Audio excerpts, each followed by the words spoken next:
ઓમ શ્રી ગજાનન ગણપતિ મહારાજની જય.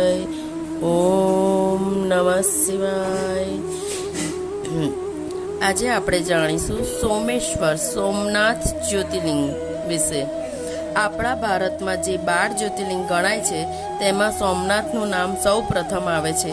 પ્રજાપતિ દક્ષે પોતાની 27 કન્યાઓને ચંદ્રમા સાથે પરણાવી હતી. આ બધી કન્યાઓમાં રોહિણી ચંદ્રને વધુ પ્રિય હતી.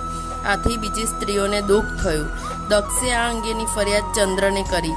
ફરિયાદ કરતા ચંદ્રને કહ્યું, તમારે આશરે રહેલી પત્નીઓને આવો અન્યાય કેમ કરો છો? તમે સૌને ઓછો વધતો પ્રેમ કેમ કરો છો? આજ સુધી જે થયું તે ભલે થયું, પણ હવે પછી તમારે આવો વર્તાવ ન રાખવો જોઈએ. પ્રજાપતિ દક્ષે આમ પોતાના જમાઈ ચંદ્રને વિનંતી કરી અને પછી તે પોતાના આવાસે ગયા. એમને વિશ્વાસ હતો કે હવે જમાઈ સુધરી જશે, પરંતુ ચંદ્રે તેમની વાત માની નહીં. તે તો રોહિણીમાં જ આસક્ત રહેવા લાગ્યો. બીજી વખતે ચંદ્રને દક્ષે ઘણું સમજાવ્યો, પરંતુ ચંદ્રે તેમની વાત જરા પણ સ્વીકારી નહીં. આથી દક્ષે ચંદ્રને શાપ આપ્યો, તમને ક્ષય રોગ થશે. અને શાપને લીધે ચંદ્ર ક્ષણ માત્રમાં ક્ષય રોગી થઈ ગયા. એથી ત્રણેય લોકમાં હાહાકાર મચી ગયો. તેના શાપના નિવારણ માટે બધા દેવો અને મુનિઓ ભેગા થયા.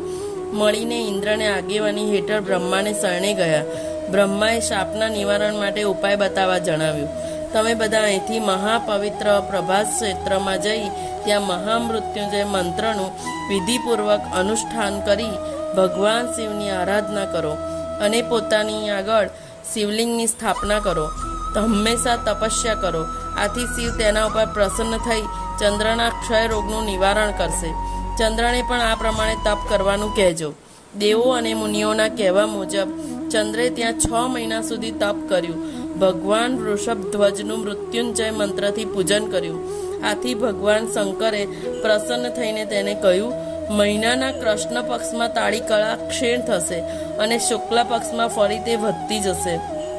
ત્યારથી શંકર ભગવાન સોમેશ્વર કહેવાયા અને સોમનાથ તરીકે જાણીતા થયા. આ રીતે સોમેશ્વર લિંગ પ્રગટ થયું. જે મનુષ્ય સોમનાથની ઉત્પત્તિની આ કથા સાંભળે છે અથવા બીજાને સંભળાવે છે તે બધા અભિષ્ટ ફળને મેળવીને સગળા દુઃખોથી મુક્ત થાય છે. શિવજીના 12 જ્યોતિર્લિંગોમાં આ સોમેશ્વર સોમનાથ જ્યોતિર્લિંગ પ્રથમ ગણાય છે. તેનું પૂજન શ્રદ્ધાપૂર્વક કરનારનું કલ્યાણ થાય છે. ઓમ ત્રાંબકમ યજામહે સુગંધિમ પુષ્ટિવર્ધનમ પૂર્વારુતમેવ વર્ધના મૃત્યુમ મોક્ષે યમામૃતા.